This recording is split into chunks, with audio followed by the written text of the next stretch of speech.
I'm a health public policy expert, Mr. Chairman. I'm a member of the Canadian Vaping Association, and I'm its lead on government affairs. With me today is Mr. Boris Giller, who's a CVA board member and the co-owner of one of Canada's largest vape product shops, 180 Smoke. Together, Boris and I have expertise in the vape industry. The industry in Canada is a decade old, Mr. Chairman, and CVA has been the premier advocate on behalf of the industry, its members, and those who vape. Our goal is for fair legislation and regulation.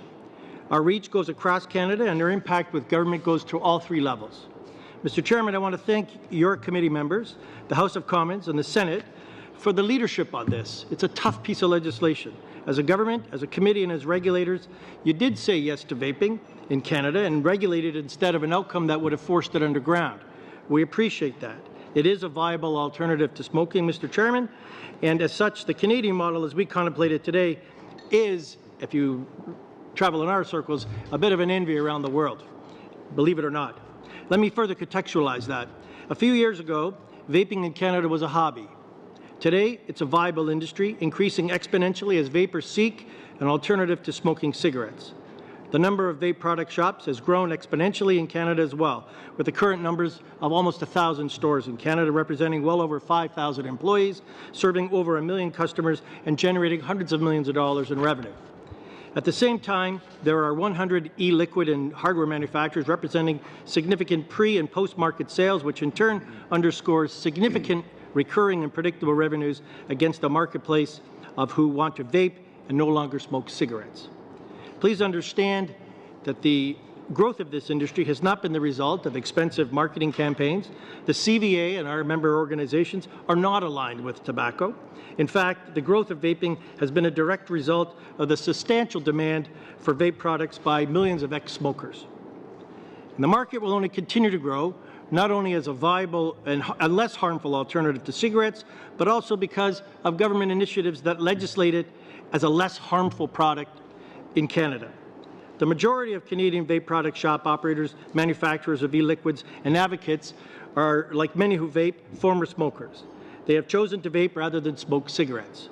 They realize the potential of this disruptive technology as a less harmful alternative to smoking both cigarettes and, of course, now cannabis. CVA has taken substantial risks, Mr. Chairman, to pursue a mission aligned with Bill S-5. Many people associated with vaping would assert a different path of perhaps fighting government on what they believe is their right to vape.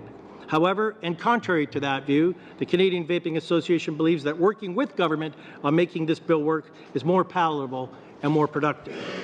Mr. Chairman, we believe Canada is a role model for other countries in developing and implementing effective ways at reducing the harms of smoking. At the provincial level, smoke-free legislation has taken hold. I've been part of the Smoke-Free Ontario campaign from the start 10 years ago. At the national level, Canada's tobacco reduction initiative is enviable. Through Bill S-5, we believe that the Government of Canada has been responsible implementing suitable and effective legislation that ensures adult smokers have access to products that substantially reduce the harm that cigarette smoking is known to cause, all the while recognizing that a less harmful alternative ought to be available. To amend the Tobacco Act and create a category for vaping is not only welcome, Mr. Chairman, it suggests that vaping is a choice over smoking and has the potential for dramatically reducing disease and death caused by smoking. CVA encourages members of this committee to review the growing body of evidence, including qualified literature, global studies and research on vaping that modifies our views and, frankly, ought to form the thinking of your committee when looking to draft regulations for vaping going forward. Over the last few years, the Canadian Vaping Association has met with several of you on the committee in advance of this presentation to encourage your support for our views and to offer advice. Let me be specific. Recent studies in the aggregate have shown that vaping is less harmful than smoking. The minister herself, the former minister, referenced our own CVA messaging when she introduced legislation in November of 2016, suggesting that science is catching up with vaping. On that point, Mr. Chairman, we're pleased that the legislation includes a timely review so that as science and research proves out in favor of vaping as a less harmful alternative, those findings will in fact be reflected appropriately in your regulations. With respect to overall industry regulation, we've been working closely with qualified organizations on the development and implementation of an accreditation program at the national level. The patchwork of regulation from provincial legislative initiatives across Canada has confounded this industry while we wait for this milestone to occur.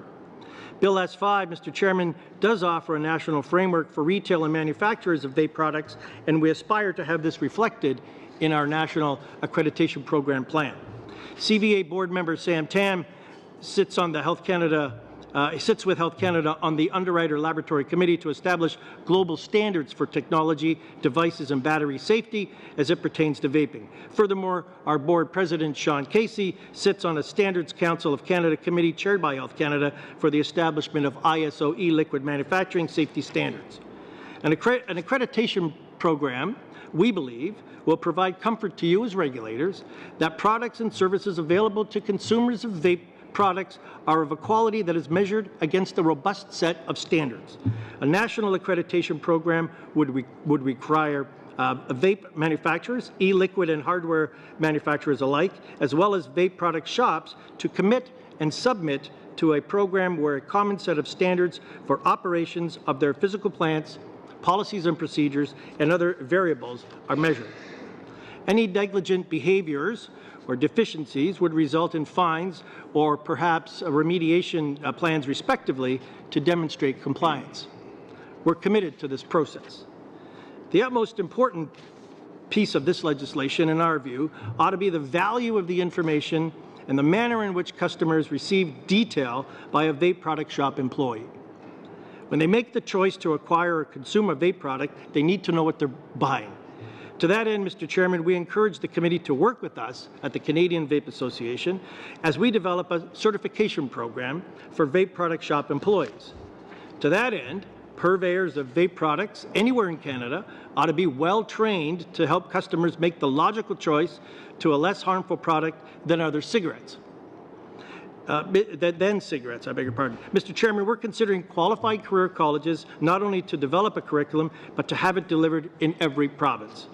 It would be entirely helpful to make this certification program part of your intended regulations and mandatory in all provinces. In fact, the FDA in the United States referred to our plans for certification in Canada as a beacon to follow in the United States. It contemplates national dialogue in the United States on its own vape legislation, and they've looked to Canada, and especially what we're doing on certification, as a role model to that end. Our President, Sean Casey, and I have testified on many occasions in the United States on this issue. The Canadian Vaping Association believes the goal of regulation should be to ensure that maximum benefits are realized while minimizing potential harms. We believe that sales should be restricted to those over the age of majority. We concede that restricting its use in public spaces is inevitable. We agree that certain lifestyle promotion or advertisements are not appropriate. The amendments we put forward to on Bill S5 to the Senate committee ensured that youth are not able to access these products, and we agree that the use and acquisition of vaping tools should be limited to public areas that minors are prohibited from entering. Additionally, the amendments we originally put forward to the Senate provide adult smokers with access to assistance provided through qualified vape product shop employees, which can be crucial to the success of a smoker looking for an alternative to cigarettes. Vaping technology has catapulted in quality by leaps and bounds. Research, too, has debunked the myths that have permeated mainstream media about vaping, and because the technology is getting better, vaping may yet prove to be an effective breakthrough in anti-smoking. I welcome your questions and thank you for your attention.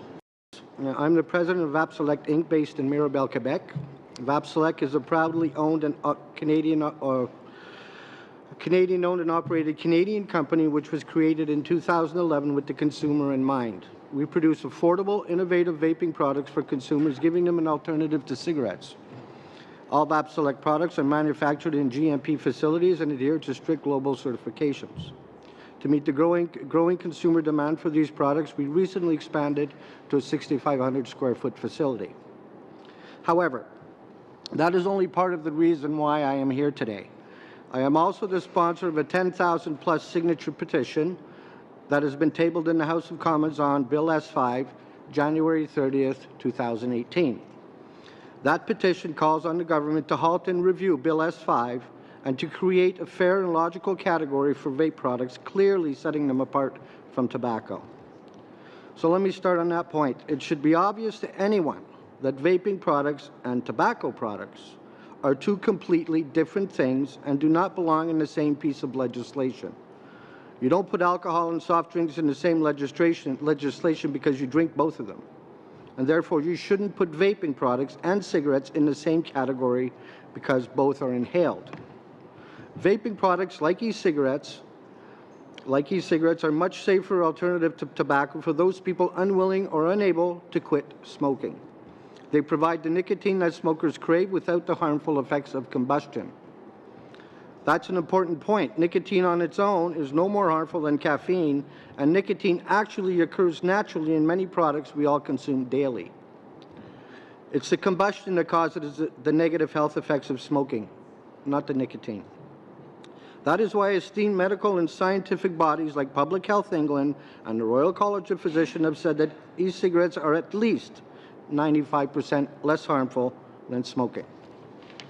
Just last week, Public Health England came out with an updated report on e-cigarettes, and let me quote directly from that organization's press release the main findings. 1. Vaping poses only a small fraction of the risks of smoking. Switching completely from smoking to vaping conveys substantial health benefits. 2. E-cigarettes could be contributing to at least 20,000 successful new quits per year, and probably more. E-cigarette use is associated with improved quit success rates over the last year and an accelerated drop in smoking rates across the country. Many thousands of smokers incorrectly, and this is really bad, incorrectly believe that vaping is as harmful as smoking. Around 40% of smokers have not even tried an e-cigarette. There's much public misunderstanding about nicotine. Less than 10% of adults understand that most of the harms to health from smoking are not caused by nicotine. The use of e-cigarettes in the United Kingdom has plateaued over the last few years at just under 3 million. The evidence does not support the concern that e-cigarettes are a gateway into smoking among young people.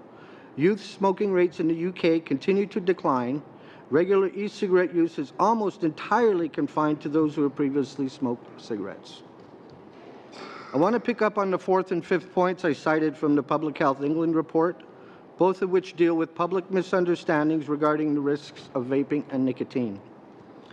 I put the blame for this squarely on the shoulders of governments and health groups, some of which, deliberately or not, have misled Canadians about the risks of vaping products.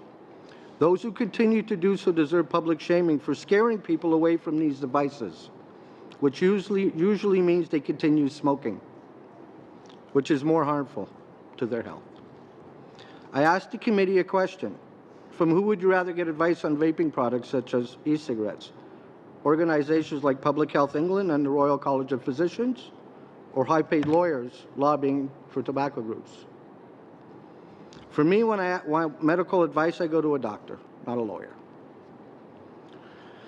You may have seen or heard that a public debate on vaping products was recently held here in Ottawa during National Non-Smoking Week. I was there. Dr. Astangui, who you heard from on Monday, was there, as was the University of Ottawa's David Sweiner and a representative from the Tobacco Harm Reduction Association of Canada. We had a great discussion on the value of vaping products for reducing tobacco use, but completely absent from the discussion was Health Canada or any of those so-called health groups who are misleading the public about the risks of these products. None of the anti-vaping products groups or health advocates accepted the invitation to debate their position in public.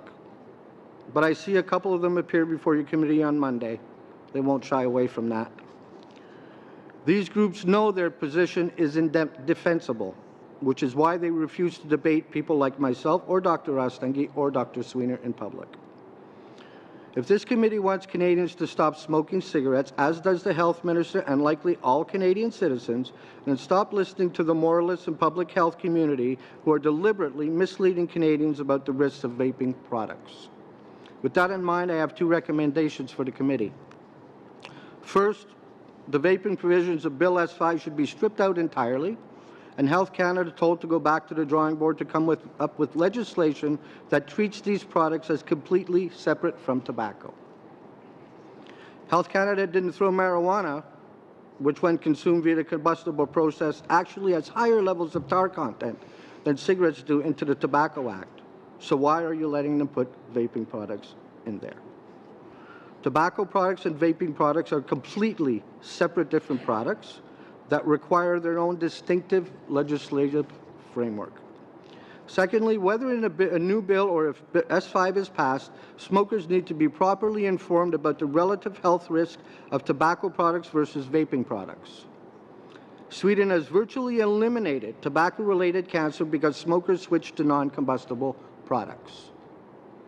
The UK, who embraced the principles of harm reduction, have also seen smoking rates and smoking-related illness drop to an all-time low, hence also reducing the burdens and the costs on their health system overall. There's enormous public health potential if Canadian smokers are well informed and given choices to switch as well. But they will only do so if they know about vaping products such as e-cigarettes and understand the relative risk being greatly lesser than smoking tobacco. I have serious concerns about the constraints in Bill S5 that would prevent the vaping industry to communicate and share this information with smokers. Finally, I want to make one more point about this whole debate, and particularly the anti-smoking groups who continue to spread information about e-cigarettes and suggest that there are better ways of quitting, such as cold turkey or using the patch or the gum or something else. The people making those claims are not smokers, and quite frankly, I would encourage them to butt out. Some smokers do succeed in quitting through some of these methods I just mentioned, but for others, it is a monumental struggle, in some cases impossible. For those people and the people who want to continue to use nicotine, vaping products are a lifeline. For governments to put unnecessary restrictions on these products and restrict the ability of those offering these products is unjust, and some experts like David Sweener from the University of Ottawa will tell you it is even unconstitutional. I am of that opinion also, and so are the 10,251 Canadians from coast to coast who signed petition E1237 tabled in the House of Commons on January the 30th. That is another reason why you have to hit the pause button on this bill and work to get it right. Vaping is not smoking. E-liquids are not tobacco. As you can probably tell, I'm very passionate about this subject. So I thank you for listening, and I look forward to your questions. Thank you very much. And I, for one, am just at the beginning of the learning curve on your product. So I think many of us are like that. So we appreciate your contribution to this. So I think we're going to have to limit the first round of questions to 4 minutes, starting with Mr. Ayoub. Okay. Fine. Merci, Monsieur le Président. Thank you, Mr. Chairman. I'll get directly to my point. I met with you in other circumstances, and I'm happy to see that the industry or the association is participating in a constructive way in our deliberations. You were present when we talked to the minister earlier, put questions to her. What are your concerns with respect to the health of young people and relative to this bill? Your concerns about the health of young people, because you are a business, and the health side of things would seem to be not as important as it is to the minister. But when it comes to improving Canadians' health, you're going to have to convince us and provide the information we need. As the chair said, we're at the just getting the information we need. So I only have a few minutes. Mr. Kealey, would you begin, please? And then Mr. Edwards. Thank you very much for the question. It is a very important question. Obviously, we're at the Canadian Vaping Association take youth vaping very seriously, and we absolutely do not want any youth addicted to nicotine.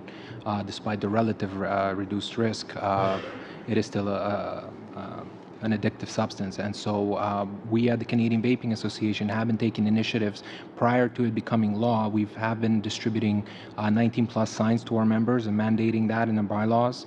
Our membership chair has negotiated a deal with the credit card companies to mandate a ID verification at the point of sale. And at this point, I believe this very impactful initiative that is going to heavily limit the access to young people to vaping products. That, I believe, is not enough. I do support some of the suggestions, recommendations to ban lifestyle advertisement, and a lot could be learned, I believe, from the alcohol laws, because it is a dangerous, addictive substance that's restricted to young people, and that problem has been tackled. So one additional suggestion would be to limit the time during which such advertisements could be aired to later in the day. And we do believe that a lot stronger cooperation between the government and our industry is required as it refers to the accreditation and certification program, in order to enforce these things and go further even into the realm of educating young people. Mr. Edwards. Yes, well, if you've been following closely, the vaping industry has done a relatively good job of self-regulating themselves and being very responsible. We restrict sales to adults. I know that I do in my outlet, and I know that my retailers also do. I'm not there to oversee them on a regular basis, but there are guidelines put in place. We do not want to see our children get hooked on nicotine, that's for sure. I'm in agreement with as Boris said, some of the restrictions on lifestyle advertisements.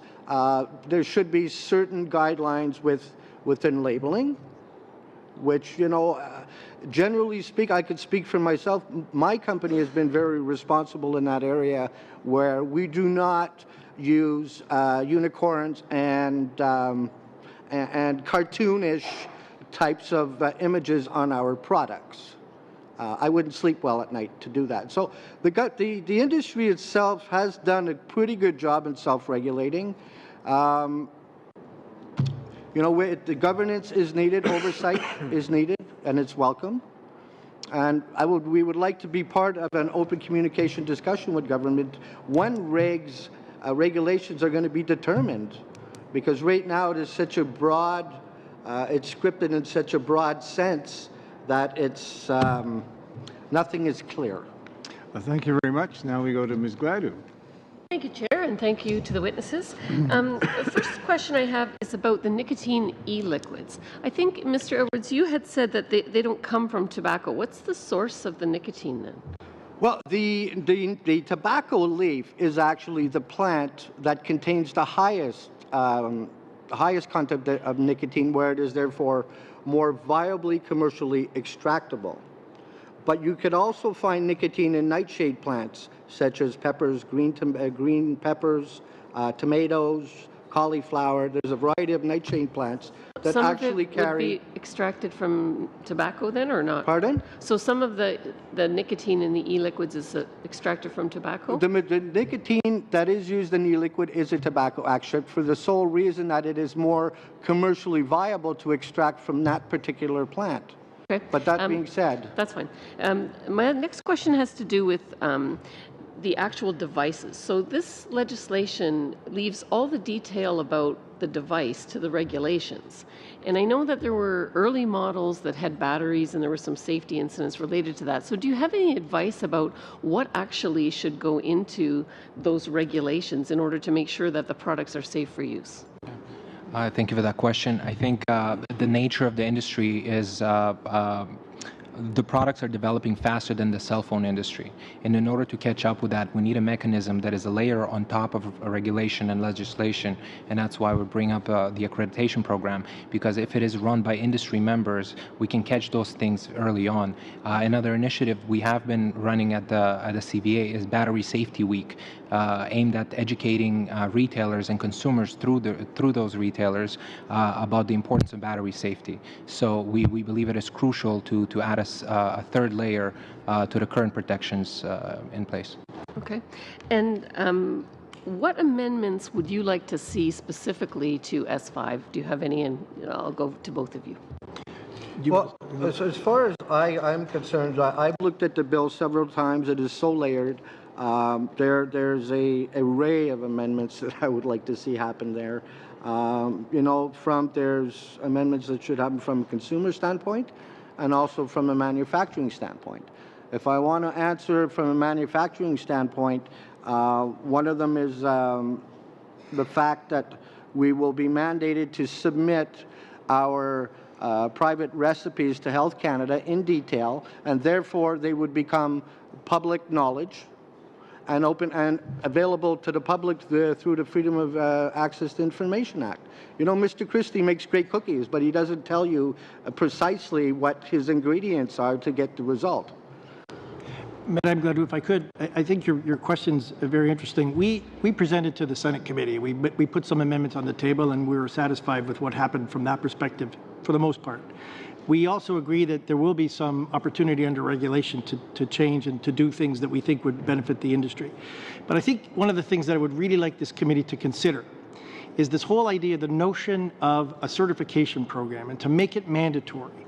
We are literally holding on to a cliff's edge with every single province. It's been a mind-numbing siege to deal with this country on this issue because we have to go through not only the provinces, but we've been waiting for this to happen. So if this committee was really going to be responsible, and I can sense that you are, that you would make it mandatory for a certification program for everybody who's in this industry, and that makes it viable. A certification program run by Health Canada or run by your industry? Well, I wouldn't say it's by the industry. I think you want to have qualified career colleges to be delivering that kind of service. Okay, you're done. Thanks very much. Mr. Davies, your worship. Thank you. That's the nicest thing I've been called in a while. Thank you for being with us. I want to just try to get as much information we can about vaping as we can. When someone is vaping nicotine, what other chemicals or substances are being ingested besides nicotine? Are there any? Let me answer this question. There are 4 ingredients in a vape. 4. Propylene glycol, vegetable glycerin, flavors, and nicotine if they want it. 4. So when you look at that and compare that against, I see this all the time, and we've been compared to cigarettes. There are 1,400 chemicals in a cigarette. And so when you look at there, because again, I'm not trying to compare to anything. I'm trying to find out, isolate purely to what the products of vaping. You've listed the ingredients, but how many chemicals are being ingested? Are you saying there's only 4 chemicals that are being ingested? Propylene glycol is generally accepted as safe. Vegetable glycerin is generally accepted. I ask you if it's safe. I want you to list for me how many chemicals am I ingesting when I vape one of your products? Well, I could get specific, Mr. Davies, about the chemicals that are in a flavor, but that doesn't mean. I think I know where you're going with your question, but we have been very clear that there are 4 ingredients in a vape versus what you would get in a cigarette. And if we want to compare this to being something that's less harmful, I think that we got to put that out on the table. Again, Mr. Kealey, I don't know if you know where I'm going. I'm not suggesting that it's more or less safe. I think it's generally accepted that, at least with the state of knowledge now, is that vaping is a significantly safer, much safer ingestion method of nicotine. I have a very sincere and objective desire to find out what the chemicals are. That's all I'm asking. Okay. So, is vegetable glycerin a chemical? Yes, it is. Yes. So vegetable glycerin is a chemical, propylene glycol. It is pharmaceutical grade nicotine, the same that goes into gums, patches, and inhalers. And then flavorings. Flavorings is not a single ingredient, but rather a category. Those are food flavorings, and there could be a plethora. Somebody could put one strawberry flavor extract to produce the desired effect, and somebody else could put 12, a mixture of 12. So it really varies. Thanks. Now, in terms of flavors, you've probably sat through the last testimony. I think we're trying to get a handle on what's the best way to regulate flavors. If I understand correctly, this act schedules the flavors, and there's some concern that by scheduling a limited number of flavors, that we'll be chasing the industry as it keeps coming up with more and more flavors than having to add them or not.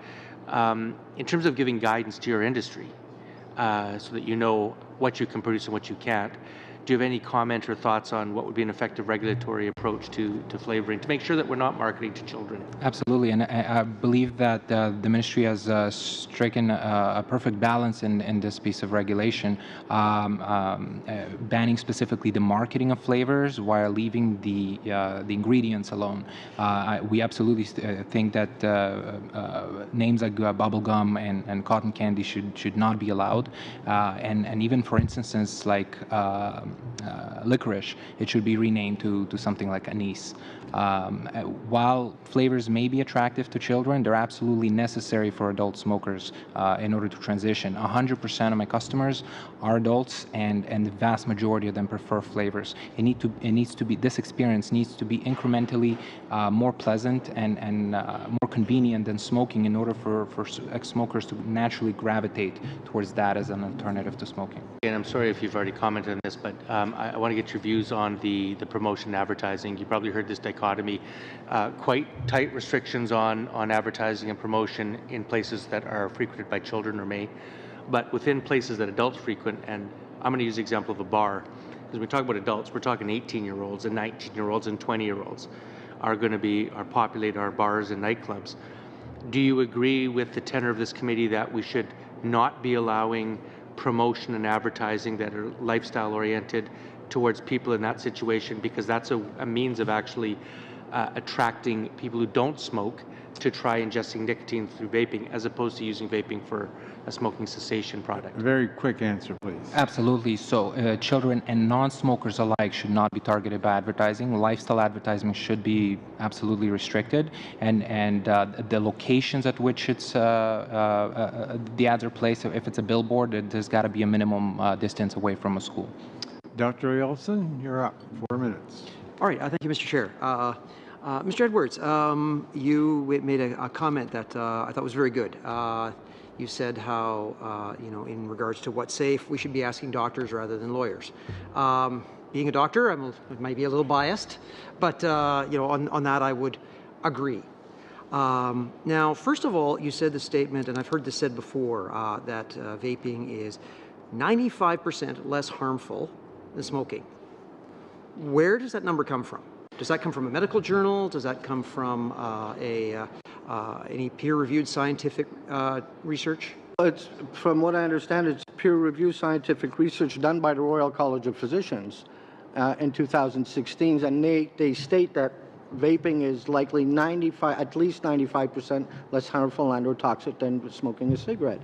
And they recently, Public Health England, last week on February the 6th, did a review on the success and the progress of their liberal, open-minded approach to vaping and harm reduction in their country. I have limited time, so I'm going to go on. Now, if you could provide those references for us, that would be very useful. Thank you.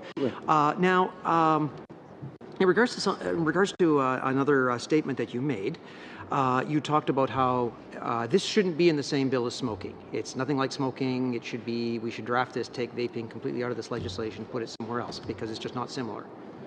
Now, as per your own suggestion, listening to the doctors, from the Canadian Medical Association Journal, 2 separate studies. One finding that smoking or vaping among young people is at rates slightly either at or higher. These are people who try it for the first time. The young people are now vaping at rates slightly higher than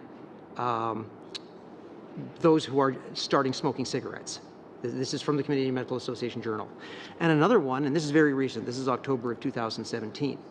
It's a very large study that shows that those who start vaping are significantly more likely to then move on to smoking tobacco.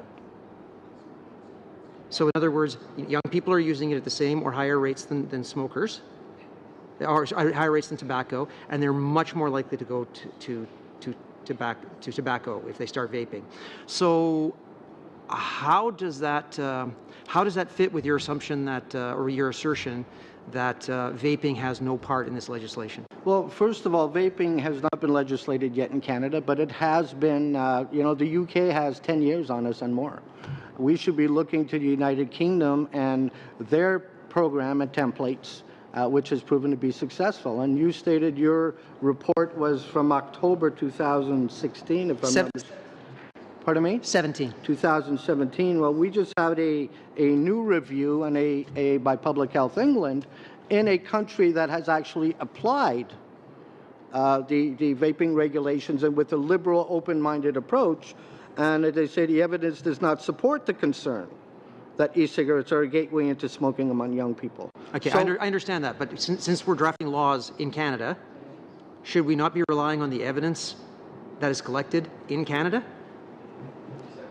If I may, you might be referring to a study authored by David Hammond from the University of Waterloo, Yes. and his own, contrary to the headlines that were published, his own conclusion is that vaping, that there is a correlation but not a causation. They cannot prove a causation, and his leading hypothesis is that kids who try stuff. So all the data to date shows a displacement of smoking by vaping rather than a gateway effect. And the largest longitudinal study of 60,000 participants in England has shown a reverse effect. It completely dispelled that myth. All right, thank you. But again, would there not be confounding factors between two countries? They're not the same society at all. Are there not? There are similarities. Confounding variables? Yeah, thank you. There are similarities, and we do have additional information from University of Victoria supporting that hypothesis, and I'll be happy to follow up with a written submission to that effect. But also, there are public health clinicians like yourself who support the theory that vaping is magnitude safer. They may not put a percentage to it, but magnitude safer.